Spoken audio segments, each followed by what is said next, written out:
on the roof. Then he cleaned up. The man accidentally saw the bloodstains on the roof and restored a scene of dismemberment in his mind. Then he cleaned up the bloodstains very skillfully because he knew that the person who dismembered the body was his own son, and this method of dismemberment was something he taught his son. Harrison originally worked as a waiter in a hotel. In the corridor late at night, a man was hugging an unconscious woman. Harrison stepped forward to help him back to the room.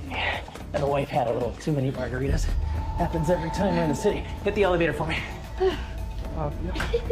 Harrison understood that the woman was not drunk, but was drugged by the man because Harrison had met the woman a few days ago. Oh, sorry, didn't mean to scare you. No worries. I'm lost. Can you help me find the topics in emergency care conference? Yeah, I got you. Thanks. I'm Shauna. I'm Harrison. The woman is not named Marjorie at all, but he didn't want to cause trouble for himself, so he sent the two of them back to the room as the man asked. It's not my problem.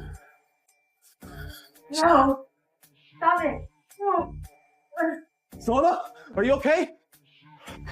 Wait, or what? You fucking nothing. Harrison begged the man to let the woman go and pretend that nothing happened, but at this time, the man's brain has already been taken over by his lower body, and he will never let go of the fat sheep on his lips. The two people who disagreed got into a fight, but the man was no match for Harrison. After a few punches, he began to beg for mercy, but when Harrison stood up and prepared to let him go, Dumbass.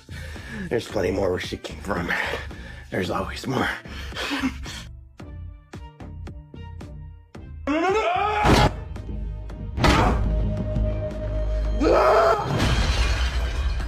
after calming down, he realized that he had gotten into big trouble, and this situation must be divided into pieces. He first helped the woman back to his room, then returned to the previous room to dispose of the body and wrapped it in shower curtain film. Then he used his own bleach to clean the bloodstains, replaced it with a brand new toilet tank cover, and finally stuffed the body into the hotel room service vehicle and took it directly to the first floor kitchen through the staff elevator. It was already 3 o'clock in the morning, and the kitchen was empty, and there are all kinds of sharp knives here, which is obviously the best place to dismember the body. He remembered the techniques his father had taught him to dismember a body. I generally cut them into 9 pieces, depending on how big they are, for ease of transport.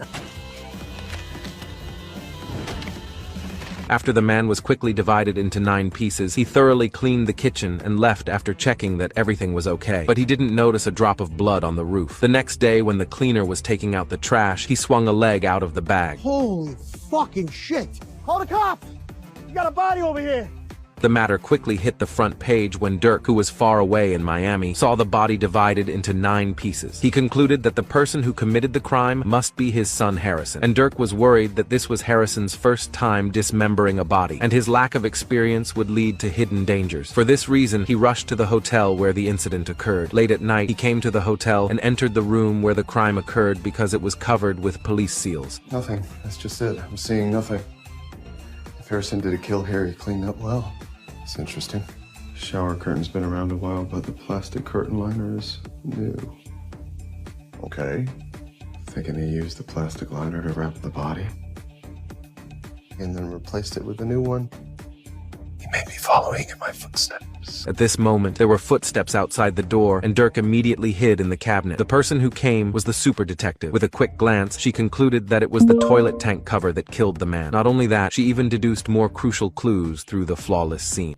Which suggests that an individual with some knowledge in forensics cleaned this room in an attempt to hide all evidence. Smart boy. After the police left, Dirk knew that the place where the bodies were dismembered was not the room just now, because it was not easy to transport. He took the employee elevator and went all the way down to the kitchen. Stainless steel counters, lots of plastic, a limitless supply of garbage bags, and razor-sharp knives.